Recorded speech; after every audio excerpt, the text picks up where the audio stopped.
ఉచిత సలహాలు. భూపతి అనే ధనికుడు ఒక ఆయన పక్క గ్రామం సిరిపురంలో 10 ఎకరాల బీడు భూమి కొన్నాడు. తనకు స్వగ్రామంలో తీరని పొలం పనులు ఉండడంతో కొడుకు రమాపతికి ఆ బీడును సాగులోకి తెచ్చే పని అప్పగించదలిచాడు. ఆయన కొడుకుకు సంగతి చెప్పి, ఈ పను నీకు కొత్త అనుకో, అయినా పర్వాలేదు, సిరిపురంలో మన దూరపు బంధువు నాంచారయ్య అనే ఆయన ఉన్నాడు, అవసరపడితే ఆయన్ని సలహా అడుగు అన్నాడు. రమాపతి సిరిపురం వెళ్ళి బీడుభూమి చూశాడు. దాని నిండా తుప్పలు ముళ్ళ పొదలు ఉన్నవి. వాటిని కొట్టించడానికి ఎందరు కూలీలు అవసరమని అతడు ఆలోచిస్తున్నంతలో గ్రామస్తుడు ఒకడు అక్కడికి వచ్చాడు. ఆ బీడు రమాపతిదని తెలుసుకున్న గ్రామస్తుడు, అయ్యా, నా పేరు రాజయ్య, ఈ గ్రామంలో ఇటుకలు తయారు చేసి అమ్ముతుంటాను. మీకు అభ్యంతరం లేకపోతే బీడులో ఉన్న తుప్పలు పొదలు కొట్టించుకుపోయి ఇటుకలు కాల్చుకునేందుకు ఉపయోగించుకుంటాను. ఈ విధంగా మీకు బీడు శుభ్రం చేయించే కూలి ఖర్చు తప్పుతుంది అన్నాడు. రమాపతి రాజయ్యను మర్నాడు వచ్చి కలుసుకోమన్నాడు. ఆ సాయంత్రం రమాపతి చెప్పింది విన్న నాంచారయ్య, కుర్రవాడివైనా తొందరపడి ఆ ఇటుకల రాజయ్యకు మాట ఇవ్వనందుకు సంతోషంగా ఉన్నది. ఇక్కడ ఈ ఇటుకల వ్యాపారం చేసేవాళ్ళు చాలామంది ఉన్నారు. కట్టెలకు మహా గిరాకీ అనుకో.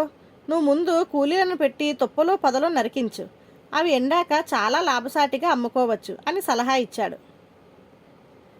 రమాపతి కూలీలను పెట్టి తుప్పలు ముళ్ళపొదలు నరికించి ఒక చోట పోగు పెట్టించాడు. అవి కొద్ది రోజుల్లోనే బాగా ఎండినాయి. కానీ వాటి కోసం వచ్చిన ఇటుకల వ్యాపారస్తులు ఎవరు రమాపతికి అతడు కూలి కింద ఖర్చు చేసిన దానికి మించి ఒక్క పైసా కూడా ఎక్కువ ఇవ్వడానికి ఒప్పుకోలేదు. ఈ చుట్టుపక్కల అంతా కొండ ప్రదేశం కదా, కూలీ వాళ్ళను పిలుచుకు వచ్చే శ్రమ పడగలిగితే కట్టెలకు కొదవే ఉండదు. ఆ పని మీరు చేయించారు కనుక ఆయన కూలీ డబ్బు ఇస్తామంటున్నాము అన్నారు ఇటుకల వర్తకులు.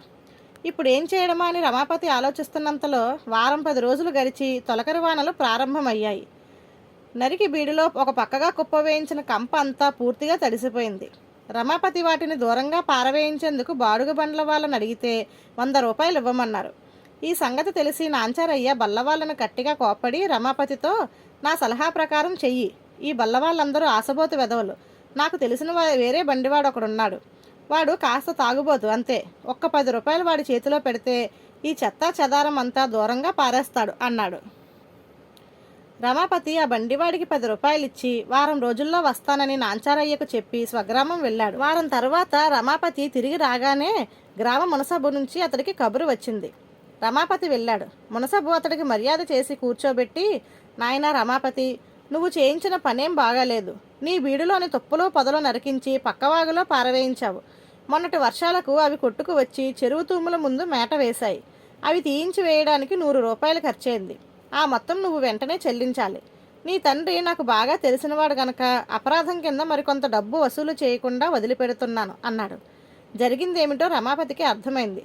తాగుబోతు బండివాడు ఆ కంప అంతా తీసుకుపోయి దగ్గరలో ఉన్న వాగులో పారవేశాడు.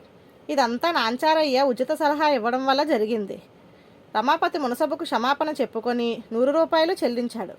ఈ సంగతి విన్న నాంచారయ్య వెతుక్కుంటూ బీడు దగ్గరున్న రమాపతి దగ్గరకు వచ్చి, మునసబు నీకు 100 రూపాయలు జరిమానా వేస్తాడా? ఇది పెద్ద అన్యాయం. అతడికి నేనంటే గిట్టదు. నువ్వు నాకు బంధువని తెలిసి ఈ వెధవ పని చేశాడు. పట్నం పోయి న్యాయస్థానంలో ఇతగాడి మీద ఫిర్యాదు చేద్దాం అంటూ సలహా ఇచ్చాడు. రమాపతి వచ్చే కోపాన్ని ఆపుకుంటూ, మీ ఉచిత సలహాలకు ఒక్క నమస్కారం, నా చేతనైనట్టుగా నా పనులు నన్ను చేసుకొనివ్వండి అన్నాడు. నాంచారయ్య మారు మాట్లాడకుండా ఇంటిదారి పట్టాడు.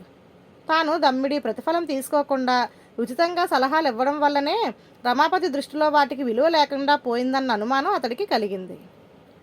ధన్యవాదాలు.